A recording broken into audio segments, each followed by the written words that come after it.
Hello again, all you Fabulous Forward students. Mr. Pierce here. Today we're going to look at cell reproduction, also known as mitosis. Not your tosis, mitosis. Alright, so mitosis is all about cell division. How a cell divides. How we go from having one cell to 2 cells to 4 cells to 8 cells and so forth until we have a whole entire human being or a worm or whatever other organism you wish to make. So this basically increases the number of cells and causes many-celled organisms to grow. So it's how things grow. You get a cut or a wound and your body has to heal. Mitosis is going on in your skin to heal that wound, to have those cells grow and fill in the gap. So all cells are going to have periods of formation, growth, development, and death. And this is the life cycle of a cell. So we're going to start off looking at cell division in the broad scheme and looking at the cell cycle.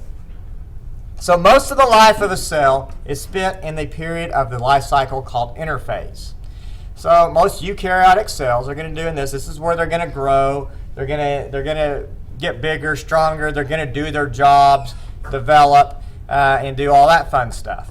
A couple other things that are going to go on is that they have the chromosomes, the structure in the nucleus that contains the inherited material.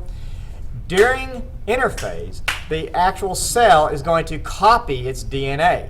And so it actually, instead of one little strand of DNA, one of every chromosome, you now have 2. And so this is an important thing that's going to be very important for later on during mitosis, is that during interphase, the cell actually copies and duplicates all of its chromosomes that it has.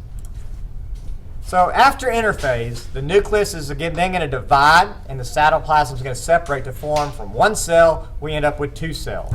So after interphase has completed, then we're going to enter this short little phase of its life where it's actually going to divide and form 2 brand new cells. So if you were to look under a microscope to look at what a cell looks like during interphase, this is basically what you'll see. You'll see the nucleus. What happens in the nucleus is that the chromosomes, the DNA, get all unwound. And so you look at the nucleus and you see just this big dark ball. And you can it's this big mass and of all this DNA wrapped around each other. And so the cell's working. It's using that DNA for whatever purposes it needs. A little later on in this unit, we'll talk about what's going on with the DNA and how it uses DNA. So now that brings us into mitosis. So mitosis is the process in which the nucleus divides to form 2 identical nuclei. We often take mitosis and look at it at the big picture that we end up with 2 cells. Yes, when we copy and make a brand new nucleus, we're going to end up with another cell. But that's kind of a little outside of mitosis, but we often kind of include it. Yeah, we're going to end up with 2 cells, but mitosis is actually looking at dividing the nucleus. So it's composed of several steps. You have prophase, metaphase, anaphase, and telophase. And these are our 4 basic steps that happen inside of mitosis. So right now we've been going through interphase. Now we hit mitosis, and we're going to hit these four stages of life during mitosis. So let's talk about what's going on in prophase. So in interphase, we already had all the DNA copied. And now what we're going to have is we're going to have the nucleolus, the nuclear membrane around the nucleus. It's going to start to disintegrate and fall away. And so the nucleus basically starts to disappear. Now these tiny little objects called centrioles, they are normally situated right around the nucleus. And they're now going to separate out and they're going to start moving to the opposite ends of the cell. Now these centrioles, they're made of these little tubulars. And they have all these tubes. And they can actually produce things called spindle fibers. That'll come important later. But they're normally hanging out around the nucleus. Little new cell part for you, but now what these centrioles are going to do is they're going to migrate, some of them to one side of the cell, some of them to the other side of the cell. And so these centrioles are also going to start to form these spindle fibers. So it's the centrioles are kind of like little spiders that shoot out a spider web. And the web is, the little filament of the web is these spindle fibers. And they're just going to start to stretch out across the cell. So here's a picture of a plant cell undergoing our first stage here, a prophase. You can start to see that the nuclear membrane is falling apart, and you can actually start to see how before we had all of our DNA. You can see right up here. Here's one in interphase. You can kind of see that we can start to make out a little bit of our chromosomes as the nuclear membrane starts to to disintegrate.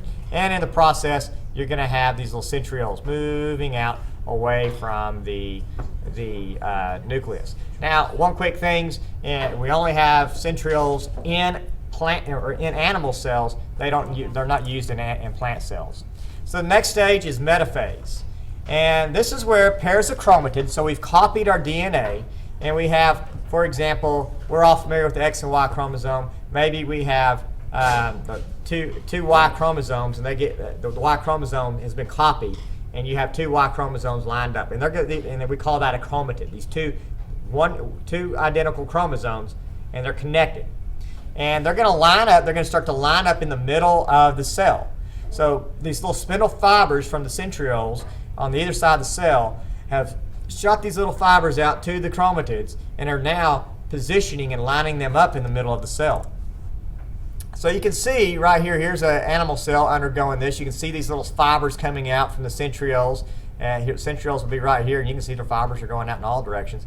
But right here, you see this little line. These are all the chromosomes are all lined up in the middle of the cell. So right over in this picture, a little better view of what the chromosomes are looking like. So these are two identical chromosomes. One's a copy of the other. And these spindle fibers are going to attach right here in the middle. And they've lined all these up right in the middle of the cell. So that brings us to the exciting stage of anaphase. And in anaphase, each centromere divides. So these two chromosomes, they have the spindle fibers attached to the middle, and they're playing tug of war, and they actually pull these two separate identical copies of the chromosomes. They pull them apart, and the centromeres are going to divide. And each one is going to start moving to opposite sides of the cell. So we have a copy here and a copy here, and they start moving to opposite sides of the cell. So here you can see, we see them all moving on opposite sides. Here's an actual plant cell undergoing this, being pulled across. You can see the spindle fibers pulling them over this way. And so we're actually separating them. So our last stage of mitosis is telophase. And now what happens is we get the chromatids to opposite sides. Our spindle fibers start to disappear, and we're going to start forming on either side of the cell. We're going to form two brand new nucleuses around each little set of chromosomes.